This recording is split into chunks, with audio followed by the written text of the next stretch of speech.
Good morning, everyone. It is Thursday, May 29th. It's about 10:30 in the morning. I have an open house, or actually more of a showing, for my duplex in St. Pete that's back on the market.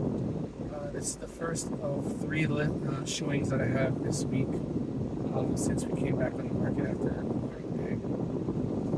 So this one, agent seems very nice. They have an investor, a local investor, looking to purchase a rental property. I mentioned that they're local because it makes it easier because Florida, the way neighborhoods gentrify is much different than they would in New York, New Jersey, or most of the parts of the country where I've lived. It's like each house gentrifies one at a time, whereas instead of a neighborhood or community moving up from its previous situation. So oftentimes when I have buyers agents bring their clients, and their clients are from out of state, like the Northeast, the neighborhood is jarring because the neighborhood's not a bad neighborhood by any means, but it's not as nice as the house. So it's one of those situations where it sucks to have one of the nicest properties on the block, but you need only drive one block over and you're seeing a lot of new houses being built from purchases that people just brought down to the ground and to renovate and restore or rebuild. So that's what's happening in this part of St. Pete.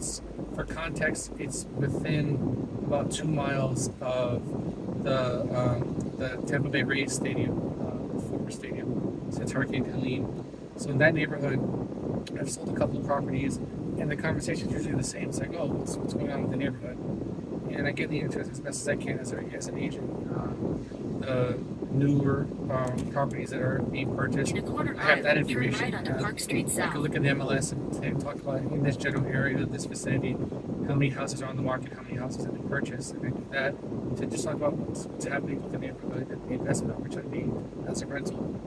So I have that going for me for today, also again tomorrow and Saturday. So it's going to be a busy week on this property. And I have also 3 showings, potentially a 4th, for my quad turn right onto in Park Street South, Ybor then turn in left onto Tampa. First Avenue South. So both properties are back on the market. Both properties are getting interest, especially since I did, the price reductions to give,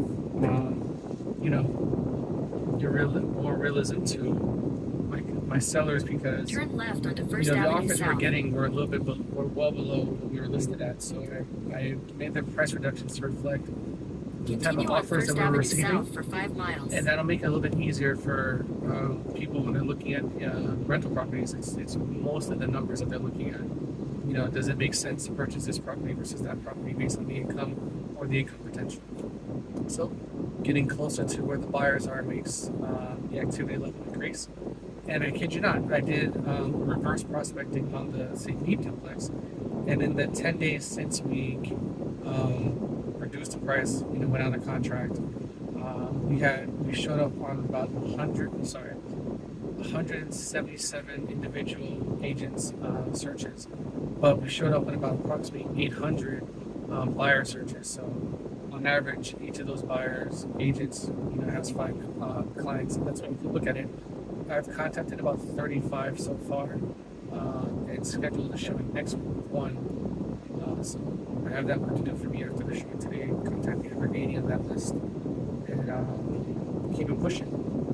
So yeah, we're headed over there. Also, we're going to do some repairs that came up with our previous transaction. We were under contract. Things that the inspector found that we don't want to make a concern for the next potential buyer. So. Ironically, the contractors are scheduled to be there at the same time as the visitors for the showing, so I moved the contractors back an hour because that's not a good look when you see people doing work on the property that you're showing. On the other hand, you can spin it like, hey, we came out of contract, we noticed some things in the inspection report. We want to make sure they're not an issue for anyone else during the future, so we're just taking care of it immediately. So it shows that we're active, but I'd rather not have that conversation if I can avoid it. So I'm going to go there a little early and make sure that the contractors know not to start at 11 because I told my client to tell the contractors to come at 12. I know they're coming at 11. And if they show up, to wait till these guys leave.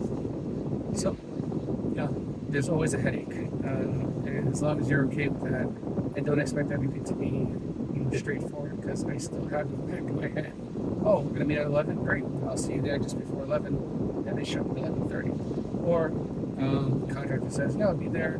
Get ready to work at noon. Then they show up 2 hours early and everything because there's a miscommunication between contractor and subcontractor. This BS can happen, but all in all, it's all towards the greater good of getting the transaction closed, putting money in my client's hands, and then definitely putting it in my family's pocket afterwards. So that's where I'm on. I got about a couple of minutes left till I get there. Scope out the property, make sure the lights are on, make sure the toilets are flushed, make sure everything looks presentable.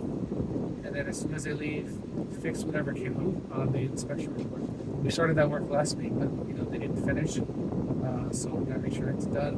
And then off to the races. All right, everyone? Just leave a comment if you're curious as to the specific headaches that I'm dealing with. I won't give any personal details, but it is kind of interesting if you want to know what's going on.